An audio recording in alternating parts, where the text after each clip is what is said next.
Hello everyone, आशा करते हैं आप बहुत अच्छे होंगे। आप लोग बहुत अच्छे होंगे। ठीक है, इस पे थोड़ा सा ध्यान दीजिएगा। ठीक है, सब्सक्राइब 20 अब डिस्कस करने जा रहा हूँ मैं 20 अगस्त 2021 का जो न्यूज़पेपर में जो मेन इंपॉर्टेंट आर्टिकल जो है उसके बारे में डिस्कस करने जा रहे हैं। इंपॉर्टेंट आर्टिकल जो भी है उसके बारे में डिस्कस करने जा रहे हैं। ठीक ठीक है, उसके बाद मैं नेक्स्ट टॉपिक पे चल रहा हूँ। ठीक है, उसके बाद देखना है कि ये राजीव गांधी का जो है एनिवर्सरी है, 77th एनिवर्सरी है, याद रखना है, बर्थ एनिवर्सरी है। राजीव गांधी पूर्व जो पीएम रह चुके थे, वो फॉर्मर पीएम थे। ठीक है, उसके बाद देखिए राजीव गांधी ने कोटेशन किए थे कि अगर कहते farmer become the weak of the country और the lose of the self reliance, but if they are strong freedom of nation become the strong. कह रहे हैं कि अगर मान ली फार्मर, कह रहे हैं कि उन्होंने कहा कि अगर फार्मर अगर अपना कॉन्फिडेंस, अगर मान ली फार्मर का कॉन्फिडेंस अगर मान ली कमज़ोर अगर हो जाएगा, वीक हो जाएगा, तो वैसे कंडीशन में जो होगा उसका सेल्फ रिलायंस जो होगा, अपना सेल्फ जो अपने आत्मविश्वास होगा कम हो जाएगा। जब वो आत्मविश्वास कम हो जाएगा तो हमारा फ्रीडम जो होगा, हमारा जो फ्रीडम ऑफ नेशन जैसे अभी नेशन जैसे इंडिया इंडिपेंडेंस बना तो हमारा नेशन इंडिपेंडेंस नहीं बन पाता। ठीक है, तो उन्होंने यही कहा कि अगर मान ली कि जब तक हम मतलब कि फार्मर को जब तक स्ट्रॉन्ग नहीं करेंगे तब तक हम नेशन को स्ट्रॉन्ग नहीं कर पाएंगे। ठीक है, इनका कोटेशन का मतलब यही हुआ। ठीक है, जैसे राजीव गांधी के एनिवर्सरी के अकॉर्डिंग जो है ये अमरिंदर सिंह देख रहे हैं, अमरिंदर सिंह जो है उन्होंने कहा था इसी एनिवर्सरी के बेसिस पे उन्होंने कहा था कुछ स्कीम लाए हैं। उसका जैसे उन्होंने कहा है कि फार्मर के लिए कुछ सपोर्ट स्कीम के जो फार्मर के लिए सपोर्ट के देने के लिए बात कर रहे हैं, उसमें कह रहा है कि पहला जो स्कीम इनको राजीव गांधी के बारे में जो उसके विजन पे जो वेलफेयर स्कीम है, ताकि जो है फार्मर को वेलफेयर उस स्कीम को फायदा हो सके। उन्होंने क्या किया कि जिसके पास जो है उसमें 2.85 लाख करोड़ जो भी फार्मर उसको मदद करेंगे। ठीक है, अमरिंदर सिंह के टारगेट है उनको, उनमें से जो टारगेट ये रखा गया है, उनमें जो टारगेट रखा गया कि जो उसमें टारगेट में ये रखा गया कि 520 करोड़ रुपये का टारगेट रखा गया कि इसमें जो है 285 का 2.85 जो करोड़ जो है फार्मर जो है इतना मतलब कि 520 करोड़ जो है रुपया जो है इनको मतलब कि प्रोवाइड किया जाएगा, ताकि जितना भी फार्मर सबको बेनिफिट हो। ठीक है, अपना इनपुट कॉस्ट अच्छा लगाएं। ठीक है, इनपुट अच्छा लगाएंगे, जब इनपुट अच्छा लगाएगा फार्मर तो आउटपुट की पॉसिबिलिटी ज़्यादा रहेगा। ठीक है, आउटपुट की जो है पॉसिबिलिटी जो होगा ज़्यादा रहेगा। ठीक है, उसी तरह से जो है जैसे मान लीजिए जो है भूपेश बघेल जो है उन्होंने छत्तीसगढ़ के सीएम है। ठीक है, उन्होंने कहा था कुछ स्कीम जो है इसी बेसिस पे जो है इसी एनिवर्सरी पे जो है उन्होंने कहा था एक जैसे इसका योजना इनका ये है गोधन न्याय योजना। गोधन न्याय योजना में ये कहा गया कि जो कैटल फार्मर के लिए जो है कैटल फार्मर पे फोकस किया, और उसके बाद वेमेन सेल्फ हेल्प ग्रुप इसमें फोकस है, WSHG। ठीक है, मतलब WSHG सेल्फ हेल्प ग्रुप से फोकस किया गया। ऑल्सो गोधन कमेटी बनाएगा, उसमें से जो गोधन न्याय योजना है उनमें से कह रहा है कि जो कैटल के जो है इनमें कहा था इन्वेस्टमेंट कहा कि 99.08 करोड़ रुपए देंगे। और सेल्फ रिलायंस के लिए जो अगर वेमेन अपने आप सेल्फ SHG का मतलब है कि वेमेन अपने आप जो है एक सेल्फ डिपेंड बने, सेल्फ रिलायंट बने।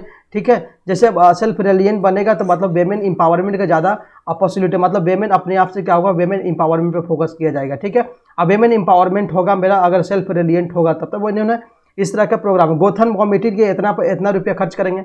अब जैसे कुछ स्कीम जो उन्होंने कहा था और नया स्कीम लॉन्च किए हैं, जैसे राजीव गांधी किसान न्याय योजना जो है छत्तीसगढ़ के सीएम लॉन्च किए।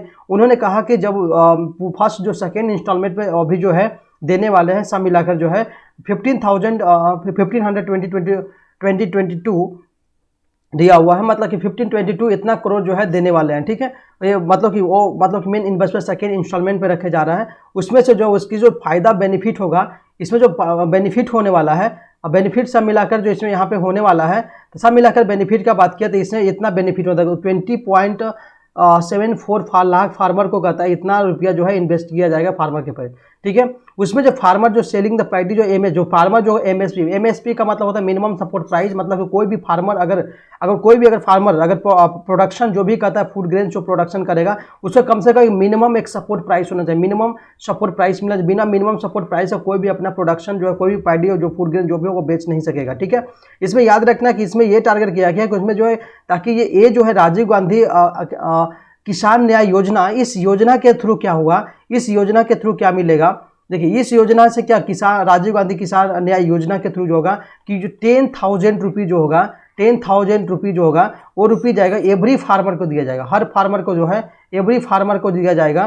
10,000 रुपये, ताकि एक इनपुट कॉस्ट लगाने के लिए, ताकि इनपुट कॉस्ट लगाने के लिए, ताकि जो फार्मर जो है जो इनपुट कॉस्ट लगाने में डिस्ट्रेस महसूस ना करे, ठीक है, डिस्ट्रेस महसूस ना करे। इसीलिए जो है इस तरह के गवर्नमेंट जो है सीएम जो है श्री भूपेश बघेल जो है छत्तीसगढ़ के सीएम ने कहता है इसके लिए लॉन्च किए हैं, ठीक है, ताकि जो है फार्मर का असिस्टेंस हो, ताकि एक सपोर्ट हो। अगला जैसे अगला ही कहता है सीएम छत्तीसगढ़ के सीएम जो लॉन्च किया है राजीव गांधी ग्रामीण भूमिहीन कृषि मजदूर न्याय योजना। मतलब कि राजीव गांधी के नाम पे जो है जिसके पास भूमि नहीं है, अगर मान लीजिए जिसके पास लैंडे नहीं है, लैंड मान लीजिए देख रहे हैं, इस वर्कर देख रहे हैं, इसके पास लैंड नहीं है, दूसरे में जाके काम करके जो अपना जो लाइवलीहुड चलाते हैं, तो इसे कंडीशन में जो है सीएम छत्तीसगढ़ के सीएम जो उन्होंने लॉन्च किए कि 10 लाख ऐसा जो है 10 लाख बेनिफिशियरी, जितना उससे उन्होंने कहा कि 10 लाख बेनिफिशियरी इसका फायदा, इस स्कीम का फायदा ले सकता है। उसमें से कहा कि 6,000 रुपया जो है 6,000 दिया जाएगा पर ईयर, मतलब कि जो हर फैमिली को दिया जाए, पर फैमिली जो है 6,000, जिसके पास भूमि नहीं है, पर फैमिली को जो है 6,000 रुपये दिया जाएगा, ठीक है, पर ईयर, याद रखना हर साल जो है दिया जाएगा, ठीक है, पर ईयर दिया जाएगा, ठीक है। ये स्कीम था, मैं राजीव गांधी की एनिवर्सरी के बारे में डिस्कस किया, उसके बाद 2-3 जो उससे रिलेटेड था मैं डिस्कस कर दिया, ठीक है। आगे नेक्स्ट टॉपिक पे आ रहा हूँ। नेक्स्ट टॉपिक ये है कि यूएस का था US not interested the trade pact the Goyal, मतलब पीयूष गोयल जो है, पीयूष गोयल अभी जो अभी जो पीयूष गोयल है विचुअल वाणिज्य मिनिस्टर बोल सकते हैं, कॉमर्स मिनिस्टर है, ठीक है। तो उन्होंने कहा कि जैसे मान लीजिए यूएस और इंडिया के बात किया जाए, यूएस इंडिया जो है मतलब कि जैसे यूएस इंडिया के लिए देखा जाए तो यूएस इंडिया सबसे लार्जेस्ट ट्रेड पार्टनर भी है, लार्जेस्ट ट्रेड पार्टनर, ठीक है, लार्जेस्ट ट्रेड पार्टनर भी है, ठीक है, रजिस्टर्ड पार्टनर है। तो कह रहा है कि लेकिन इंडिया चाहता है कि हम यूएस के साथ पैक्ट डील करें ताकि ट्रेड इन्वेस्टमेंट बढ़ाया जाए, ताकि ट्रेड बढ़ेगा तो हमारा ईज एंड डूइंग बिजनेस बढ़ेगा, इंप्लॉयमेंट अपॉर्चुनिटी बढ़ेगा, ये सब सारा जो होगा EODG बोल सकते हैं, ठीक है, जो बिजनेस बोल सकते हैं, तो ये सब बढ़ेगा, ठीक है। लेकिन जो है यूएस के जो प्रेसिडेंट न्यू बाइडेन जो बना है, बाइडेन ने इस जो है पैक्ट को तो एग्री नहीं किया, मतलब कोई एग्री नहीं कर पाता, एग्री नहीं किया, ठीक है। उसके बाद जब एग्री नहीं किया तब उन्होंने क्या किया, क्योंकि एग्री करने के रीजन यही है कि देखिए अगर मान ले कि यूएस और इंडिया अगर मान ले कि इस पैक्ट को मान ले कि अगर यूएस एग्री कर लेता है, क्योंकि देखिए यूएस और कुछ दिन 2-3 साल पहले जो ऐसा हुआ था, यूएस चाइना एक ट्रेड वार हुआ था, यूएस चाइना ट्रेड वार हुआ था, तो उस समय टिट फॉर टैट पॉलिसी चलना स्टार्ट हो गया था, टिट फॉर टैट पॉलिसी था, स्टार्ट हो गया था टिट फॉर टैट पॉलिसी। इस पॉलिसी में क्या था कि इसमें ट्रेड वार ये हो गया था कि जो यूएस जो है जैसे एल्युमिनियम एंड स्टील पर जो है टैक्स लगाना, जो इंपोर्ट ड्यूटी लगाना शुरू कर दिया था, और अमेरिका भी लगा रहा था और चाइना भी लगा रहा था, ठीक है। ऐसे में एक बहुत बड़ा ट्रेड वार हो गया था, ठीक है। क्योंकि दूसरी बात यह है कि अगर मान ली कि फॉर एग्जांपल अगर ट्रेड डील करता है, मतलब फ्री ट्रेड एग्रीमेंट साइन करता है, फ्री ट्रेड एग्रीमेंट साइन करता है, तो इसका मतलब फ्री ट्रेड का मतलब कि अगर एक कंट्री है, बी कंट्री है, तो ए से बी जितना गुड्स जा रहा है, बी से जितना आ रहा है, उसमें कोई भी टैरिफ नहीं लगेगा, ठीक है, कोई भी टैक्स उस पर लगने वाला नहीं है। उस टैरिफ को अगर नहीं लगेगा तो हो सकता है दूसरे कंट्री जिसके पास ज़्यादा गुड्स होगा, मान ली कि चाइना वाला गुड्स मान ली इंडिया में ज़्यादा आएगा, ठीक है, इंडिया में ज़्यादा आएगा, तो मान ली सब मिला के इंडिया को जो गुड्स को लोग नहीं खरीदेंगे, चाइना का गुड खरीदेंगे, क्योंकि चाइना वाला जो होगा गुड्स हो सकता है सस्ता होगा, तो हो सकता है इंडिया में जो है चाइना का गुड्स ज़्यादा डिमांड हो जाएगा। ऐसे में अगर फ्री ट्रेड होगा तो ऐसे कंडीशन में डिमांड ज़्यादा हो जाएगा चाइना का, तो हमारा गुड्स का वैल्यू कम हो जाएगा। जब वैल्यू कम हो जाए इसका मतलब होगा इंपोर्ट ज़्यादा हो जाएगा, जब इंपोर्ट ज़्यादा होगा हमारा एक्सपोर्ट बहुत कम हो रहा है, ऐसे कंडीशन में हम CAD current account deficit problem हो जाएगा।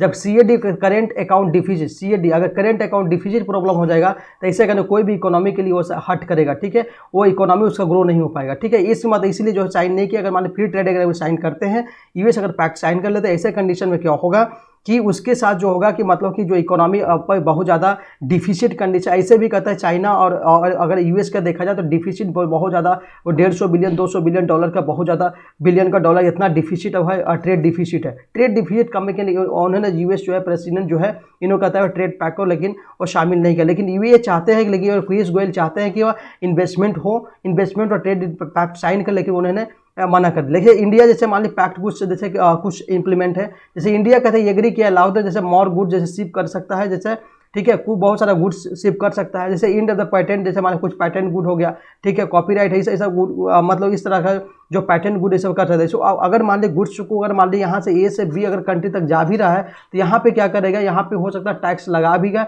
और टैक्स लगाने से क्या होगा इकोनॉमी में बहुत ज़्यादा वो बेनिफिट भी हो सकता है। लेकिन वो फिर इसमें फ्री ट्रेड एग्रीमेंट पे जो कोई टैक्स नहीं लगेगा, ऐसे कंडीशन में क्या होगा कि जब टैक्स नहीं लगेगा तो हो सकता है वो करंट अकाउंट जैसे उसका डिफिसिट प्रॉब्लम हो सकता है, ठीक है, हो सकता है ज़्यादा उसका गुड्स है। इंडिया जब मैनेज करता है गेट यूएस सक्सेस, अगर देखिए IT टेलीकॉम जितना गुड्स है वो भी कहता है आगे हम बढ़ाया जाएगा, मतलब एक्सपोर्ट करें इंपोर्ट करें ताकि हम बिजनेस, इससे क्या होगा कि अगर मान लें कि अगर साइन कर लेता है तो क्या होगा मेरा कि ईज एंड डूइंग बिजनेस जो होगा ये क्या हमारा इन्हांस होगा। इसका अभी तक ईज एंड डूइंग बिजनेस अगर देखा जाए 2021 ईज एंड अभी जो 2019 का ease and doing business index देखा इंडिया का तो 63rd रैंक का भी है 2021, अभी जो है अभी जो 2021 तक का है, ठीक है, याद रखना, ठीक है। अब समझना नेक्स्ट टॉपिक पर आ रहा है कि एनजीटी। देखिए नेशनल ग्रीन ट्रिब्यूनल क्या है अगेंस्ट द गाजियाबाद। देखिए एनजीटी का काम क्या, देखिए एनजीटी के बारे में समझिए पहले।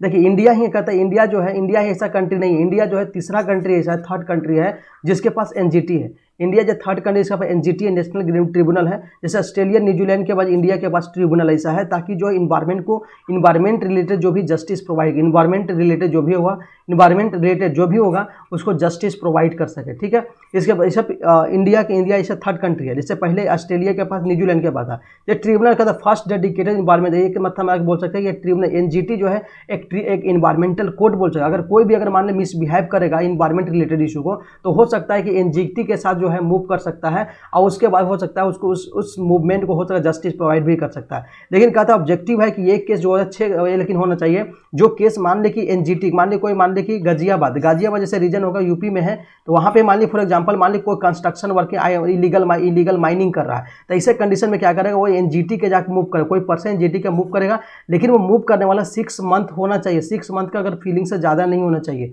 ठीक है। अगर केस फाइल करना है एनजीटी में तब हो सकता है, अगर मान लो उससे ज़्यादा हुआ तो फाइलिंग मतलब कि वो सस्पेंड मतलब नहीं हो पाएगा, मतलब इलीगल नहीं हो पाएगा, ठीक है। तो ये का जैसे मान लें कि कुछ जैसे जगह जैसे मान लें कि जैसे चेन्नई, भोपाल एंड पुणे, कोलकाता, ये पूछ सकता है कितना जगह है एनजीटी का, मान लीजिए ब्रांच है तो याद रखना कि 4 एरिया में है जैसे बताया गया, ठीक है। जैसे इस एरिया में देख सकते हैं जैसे सेंट्रल जोन में है, देखिए ईस्टर्न जोन में है, साउदर्न चेन्नई में है, कलकत्ता में है, वेस्टर्न जो पुणे में है, जैसे पुणे मतलब महाराष्ट्र में है, भोपाल में है, उसके बाद दिल्ली में, 5 जोन में याद रखना, नेशनल 5 जोन में है नेशनल ग्रीन ट्रिब्यूनल, ठीक है। उसके बाद समझना है कि एनजीटी जो इंडिया में किया जाए तो नेशनल ग्रीन ट्रिब्यूनल जो इंडिया स्टैब्लिश किया section 3 of the national tribunal act से लिया गया, इसलिए एनजीटी बोल सकते हैं। एनजीटी जो एक्ट लिया गया इसलिए स्टैट्यूटरी बॉडी है, याद रखना स्टैट्यूटरी बॉडी है, ठीक है, स्टैट्यूटरी बॉडी है याद रखना, ठीक है, स्टैट्यूटरी बॉडी है याद रखना, ठीक है, कॉन्स्टिट्यूशनल बॉडी स्टैट्यूटरी बॉडी याद रखना। दूसरी बात है कि ये जो है एनजीटी जो है 2010 में पास हुआ, इसमें provide the speedy environmental justice provide करेगा, reduce the burden litigation the higher court, ताकि जो हायर कोर्ट का लिटिगेशन होगा उसको बहुत कम कर सके, ठीक है। ये था एनजीटी के बारे में, ठीक है। क्योंकि ये जो बेसिकली ये था इस न्यूज़ आर्टिकल में ये था कि पूरा जो ट्रिब्यूनल ये था कि ये पैनल इसलिए बनाया गया क्योंकि जो एनजीटी इसलिए लाया गया ताकि जो है गाजियाबाद में जो था गाजिया में इलीगल कंस्ट्रक्शन कर रहा था, इस इलीगल कंस्ट्रक्शन को दूर करने के लिए जो है, क्योंकि इलीगल करेगा तो हमारा इन्वायरमेंट पे जो है इन्वायरमेंट पे बहुत ज़्यादा इफेक्ट पड़ रहा था, इसीलिए जो है एनजीटी जो है उसका एक्शन लेगा ताकि जो अगर इन्वायरमेंट को क्योंकि प्रोटेक्ट करना बहुत ज़रूरी है, ठीक है। अगला देखिए न्यूज में बहुत इंपॉर्टेंट टॉपिक ये पूछ सकता है कि आपको पहला जो है फर्स्ट ऐसा सिटी जो इंडिया में जो पहला ऐसा सिटी बना है जो स्मोक टावर बनाया जा रहा है, स्मोक टावर, ठीक है, स्मोक टावर। देखिए स्मोक टावर होता है क्या, देखिए स्मोक टावर से क्या होता है जो पॉल्यूशन को जो एयर प्यूरीफायर होता है, एयर प्यूरीफायर, ठीक है, एयर प्यूरीफायर होता है। क्योंकि मान लें कि जो पॉल्यूशन, मान लें कि दिल्ली, देखिए दिल्ली ऐसा सिटी है बहुत ज़्यादा पॉल्यूटेड सिटी है, तो जो भी कहता है दिल्ली सिटी है उसको मतलब कि मतलब एयर को प्यूरीफाई करना जरूरी होगा, क्योंकि अगर एयर प्यूरीफाई नहीं होगा तो हो सकता है बहुत ज़्यादा कहता है ह्यूमन बींग होगा, जो एनिमल जो भी बहुत सारा जो भी इन्वायरमेंट को पहले तो अफेक्ट करेगा, दूसरी बात है जो ह्यूमन बींग जो बंदा होगा ह्यूमन बींग होगा, ठीक है, जो भी ह्यूमन बींग होगा उसको बहुत ज़्यादा लंग्स में बहुत ज़्यादा रेस्पिरेटरी सिस्टम पे बहुत ज़्यादा इफेक्ट पड़ पाएगा, ठीक है। इसीलिए पहला जो याद रखना है कि जो पहला जो स्मोक टावर जो पहला बनाएगा सिटी जो है याद रखना दिल्ली में बनाएगा, याद रखना है, बहुत इंपॉर्टेंट है। देखिए अब जब समझना है कि स्मोक टावर होता क्या। देखिए स्मोक टावर में जब देखेंगे तो उसमें जो सब मिला के जो है 24 मीटर लंबा होता है, जो हाई स्टील का बनाया जाता है, स्टील और सीमेंट के बनाया जाता है, ठीक है। याद रखेंगे जो स्टील, इसमें अगर स्टील यूज करेंगे और सीमेंट यूज करेंगे, दोनों मिला के जो है ये सब स्मोक टावर बनाएंगे। लेकिन 24 मीटर जो होता है लंबा होता है, याद रखना 24 मीटर लंबा होता है, याद रखें। उसमें जो है 40 ऐसे फाइन लगा होता है ताकि जो है एयर को जो है जो पॉल्यूटेड एयर होगा उसको प्यूरिफाई करेगा, ठीक है। उसके बाद उससे क्या होगा, जिससे उसके बाद जो 5000 जो होगा बॉटम में जो होगा, जैसे यहाँ पे देख रहे हैं कि यहाँ फाइन लगा 40 फाइन लगा हुआ है, ठीक है। यहाँ पे देखें बॉलवाक लिखा हुआ, यहाँ पे टावर इस तरह का होगा, यहाँ पॉल्यूटेड एयर यहाँ से जाएगा, यहाँ से इस जो फाइन के थ्रू जाएगा, मान लें कि जिस तरह का फाइन होगा इस तरह का फाइन होगा, इस फैन के थ्रू जो होगा जो एयर जाएगा उसको क्या करेगा, इस मूवमेंट के थ्रू जो होगा इसको प्यूरिफाई करेगा। ठीक है, ये बेसिकली जो टावर है देख सकते हैं कि यही इस टावर है, basically air purifier smoke tower यही है जो कहता है कि दिल्ली में जो है पहला ऐसा है जो दिल्ली सिटी में जो है पहली बार जो है स्मोक टावर इस्टेब्लिश किया गया है। ठीक है, ये दिमाग रखना है, पूछ भी सकता है। ठीक है, जैसे इसमें याद रखना है कि 1000 क्यूबिक एयर पर सेकेंड में कहते हैं, मतलब कम से कम 1000 क्यूबिक मीटर क्यू जो है पर सेकेंड, अगर पर सेकेंड में जो है इतना क्यूबिक मीटर जो है क्यू जितना वॉल्यूम में जो है एयर को, और 1 सेकेंड में जो है इतना वॉल्यूम को प्यूरिफाई कर देगा। ठीक है, ये याद रखना है। ठीक है, सुप्रीम कोर्ट का कहता है एक ऑर्डर, ये मतलब इस लिखा कि अगर मान ली पॉल्यूशन को अगर कम करना है तो आपको जो है कि हर सिटी में कहता है ऐसा आपको जो है स्मोक टावर लगाना पड़ेगा ताकि जो एयर प्यूरिफायर हो, ताकि जो है एयर प्यूरिफायर और इन्वायरमेंट को इन्फेक्शन भी बता सकते हैं, और सिटी जो और जो भी बहुत ज़्यादा प्रॉब्लम, बहुत ज़्यादा जो लंग्स इन्फेक्टेड जो और लंग्स बहुत ज़्यादा जो डिजीज़ जैसे क्रिएट हो रहा है उस डिजीज़ से कहता है वो कम किया जा सकता है। ठीक है, अगला टॉपिक पे आ रहा है शुगर कैन प्रोडक्शन पे आ रहा है। ठीक है, नेक्स्ट टॉपिक पे आ रहा है। देखिए नेक्स्ट टॉपिक जो शुगर प्रोडक्शन, देखिए शुगर एक्सपोर्ट का रिड्यूस केन कहता है ड्यूज, कहता है शुगर, अगर शुगर बेसिकली समझिए कि शुगर के बारे में, तो शुगर जो बेसिकली ऐसा क्रॉप है जो कहता है ट्रॉपिकल सब ट्रॉपिकल रीजन में पाया जाता है, सब ट्रॉपिकल रीजन में पाया जाता है। याद रखना सब ट्रॉपिकल रीजन, जैसे मान लीजिए सबसे सब ट्रॉपिकल रीजन का मतलब जैसे सब ट्रॉपिकल रीजन, ठीक है, ट्रॉपिकल रीजन में पाया जाता है। याद रखना उसमें सब ट्रॉपिकल, जैसे मान लीजिए यूपी में हो गया, महाराष्ट्र हो गया, कर्नाटका हो गया, इतना होगा। लेकिन सबसे ज़्यादा शुगर इंडिया में से शुगर प्रोड्यूसिंग होता है यूपी है, याद रखना है। ठीक है, इंडिया में जो है सबसे शुगर प्रोड्यूसिंग है यूपी में है, ये याद रखना दिमाग में। ठीक है, उसमें जब 41% याद हो, यूपी में जो शुगर प्रोड्यूसर जो है 41% है। ठीक है, 41% यूपी का। उसके बाद जो है महाराष्ट्र की याद है, कर्नाटक याद रखना। ठीक है, लेकिन ये हम बताने जा रहे हैं न्यूज़ में क्या होता है। और दूसरी अगर वर्ल्ड का बात किया, शुगर प्रोड्यूसर बात किया जाए तो वर्ल्ड में सबसे ज़्यादा प्रोड्यूसर जो है ब्राज़ील है। ठीक है, उसके बाद सेकेंड में इंडिया, उसके बाद थर्ड में चाइना, याद रखना है। ठीक है, उसके बाद सबसे लास्ट में आ जाएगा तो यूएसए सबसे कम है, याद रखना है।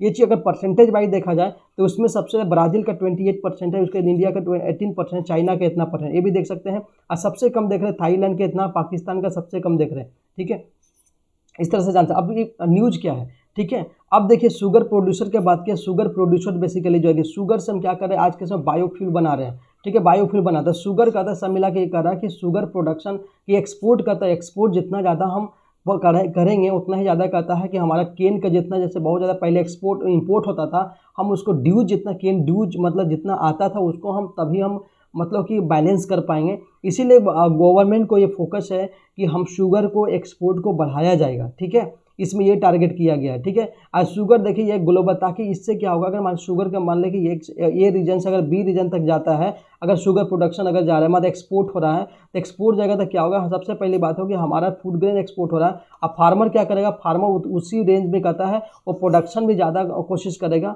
और उसका डिमांड ज़्यादा आएगा, और डिमांड ज़्यादा आएगा तो मार्केट जो होगा, मार्केट उसका उतना ही ग्रो होगा। जिससे क्या होता है, इंडिया जैसे फोकस करता है ईज एंड डूइंग बिजनेस पर फोकस कर रहा है, तो ईज एंड डूइंग बिजनेस भी उससे कहता है enhance, ease and doing business enhance होगा। और जैसे बोल सकते हैं कंसेप्ट, जैसे लोगों को और जैसे एम्प्लॉयमेंट भी जनरेट होता है, ये सब से कहता है ये सब बहुत ज़्यादा आपको बेनिफिट हो सकता है अगर शुगर अगर एक्सपोर्ट होगा तब। ठीक है, लोगों का फार्मर मतलब लाइवलीहुड पे जो है मतलब सबसे ज़्यादा ग्रामीण लेवल पे जो है बहुत ज़्यादा कहता है एम्प्लॉयमेंट क्रिएट होगा।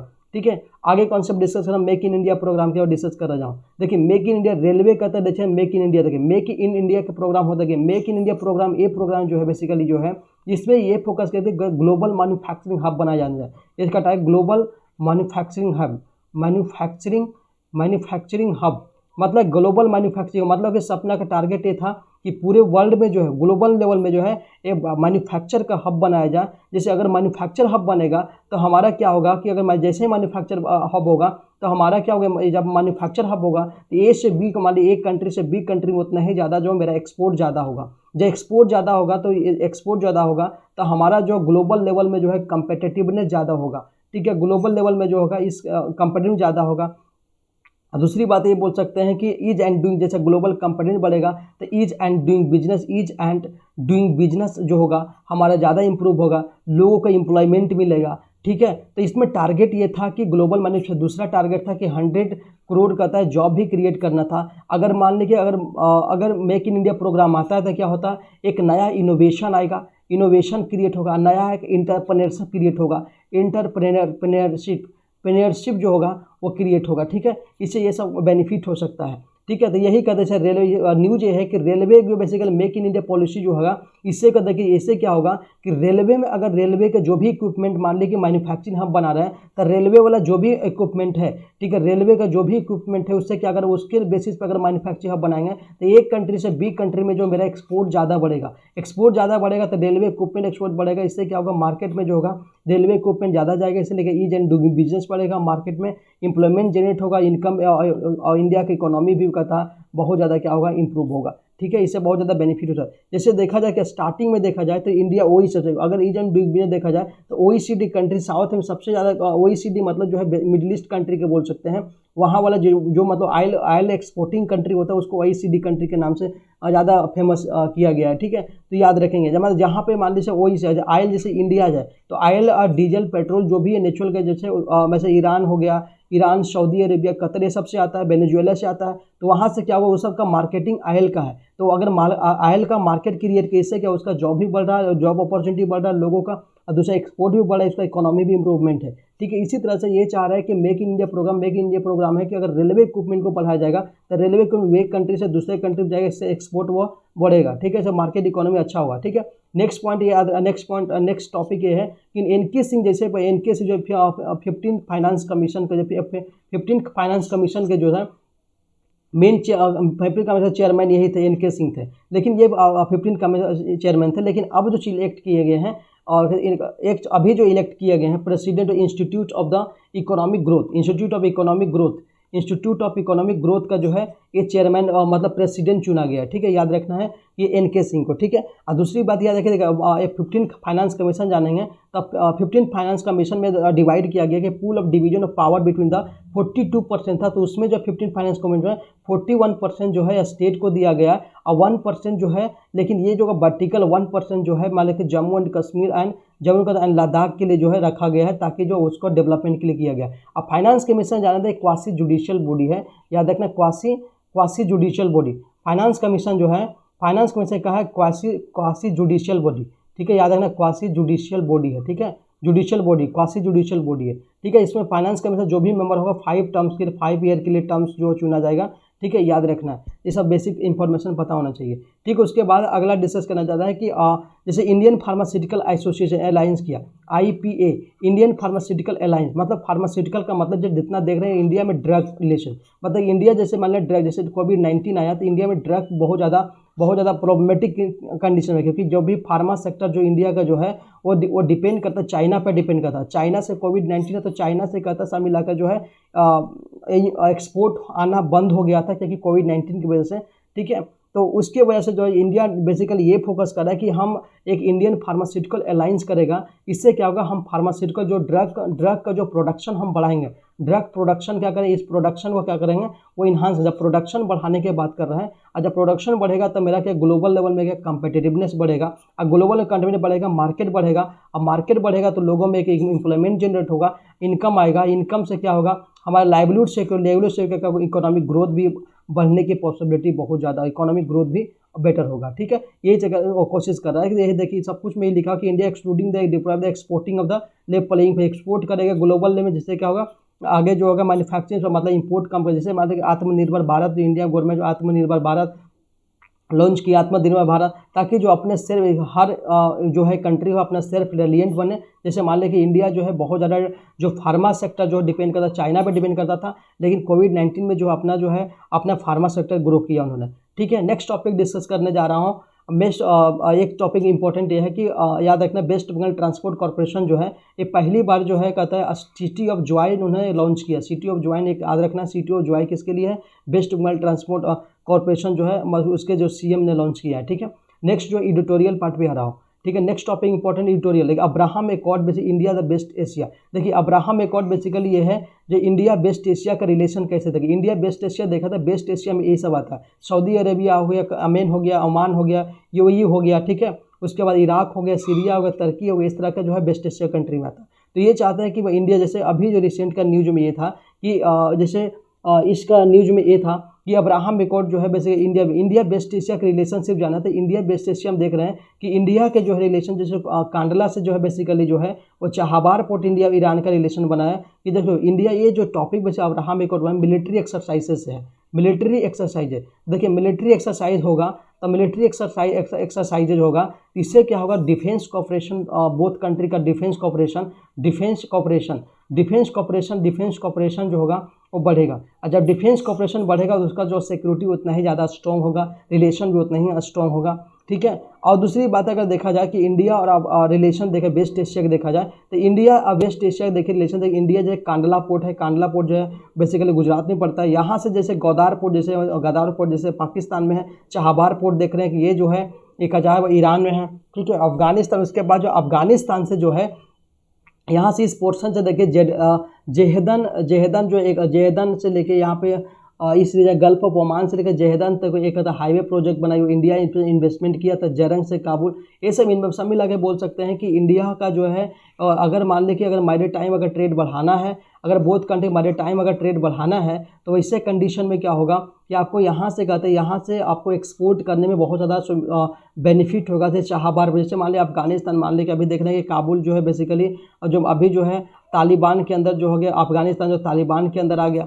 ठीक है। तो ये जो कंसेप्ट जो है, लेकिन तालिबान का पता नहीं रिलेशन इंडिया से अच्छा होगा नहीं होगा, इंडिया जो कंसर्न होगा, ठीक है, इसे बहुत ज़्यादा कंसर्न है, ठीक है। तो ये देखिए चाबहार पोर्ट इंडिया जो है डेवलप किया चाबहार पोर्ट, ताकि बाकी जो अफगानिस्तान में जो है बीट यहाँ पे जाता था, लेकिन जो है इंडिया ये चाहता था कि इंडिया से अगर जो बीट जाए वो पाकिस्तान के इंटरफ्रेंस से नहीं जाए, डायरेक्ट जो है इंडिया से चाबहार पर, चाबहार से जो है अफगानिस्तान। इसीलिए अफगानिस्तान को जो जाने के लिए जो है उन्होंने कहा था यहाँ पे जो चाबहार पोर्ट से उन्होंने जेहदन का कहता है एक हाईवे प्रोजेक्ट बनाए, उस पर जरंज बनाए, फिर काबुल तक पहुँचाया जा सके, ठीक है। इसीलिए वेस्ट एशिया का रिलेशनशिप बहुत ज़्यादा इंपॉर्टेंट इंडिया के, ताकि इंडिया पहला कि एक्सपोर्ट कर सकें, एक्सपोर्ट जो इंडिया के एक्सपोर्ट बढ़ेगा। जैसे मान लें कि बीट, जैसे एग्जांपल दिया कि बीट का जो एक्सपोर्ट जो इंडिया में बढ़ाना है, जो फूड ग्रेन जो भी होगा। और दूसरी बात है कि ईरान जैसे अगर रिलेशन अच्छा होगा तो ईरान जैसे हो गया, जो वेस्ट एशिया का जो भी ईरान हो गया, ओमान हो गया, ठीक है, ओमान हो गया, सऊदी अरबिया हो गया, ठीक है, सऊदी अरेबिया, ठीक है, ये सब का रिलेशनशिप अगर बेसिकली ये सब जो है ऑयल प्रोड्यूसर बहुत ज़्यादा है, ऑयल प्रोड्यूसर हो सकता है, ऑयल बहुत ज़्यादा वहाँ पे होता है, ऑयल हो गया, नेचुरल गैस हो गया। तो यहाँ से इंडिया जो है बेसिकली जो है इंडिया, जैसे सऊदी अरेबिया बात किया था, इंडिया थर्ड लार्जेस्ट कंज्यूमर हो गया, सऊदी अरेबिया के ऑयल इंपोर्टर के थर्ड लार्जेस्ट इंडिया कंज्यूमर हो गया, ठीक है, इस फॉर्म में। जैसे अब बात किया जाए अब्राहम एकॉर्ड जो है, अब्राहम एकॉर्ड बेसिकली ये है कि अब्राहम एकॉर्ड जो है जो साइन किया गया जो है इजराइल और यूएई साइन किया था, इजराइल और and UAE united state emirate sign किया था, ठीक है। तो ये सगर यूएई ने साइन किया, इजराइल यूएई के बीच जो है अब्राहम एकॉर्ड साइन किया गया था, ठीक है। ये टॉपिक था, डिस्कस किया मैंने आज का आर्टिकल, जितना था मैंने इंपॉर्टेंट सब डिस्कस कर दिया, ठीक है। इस वीडियो को लाइक कीजिएगा, शेयर कीजिए, सब्सक्राइब कीजिए फ्रेंड्स। आशा करते हैं कि आपको इस वीडियो जो बहुत अच्छा लगा होगा, ठीक है। इस वीडियो को जितना ज़्यादा लाइक कीजिएगा, शेयर कीजिएगा, ठीक है। Thank you, all the best.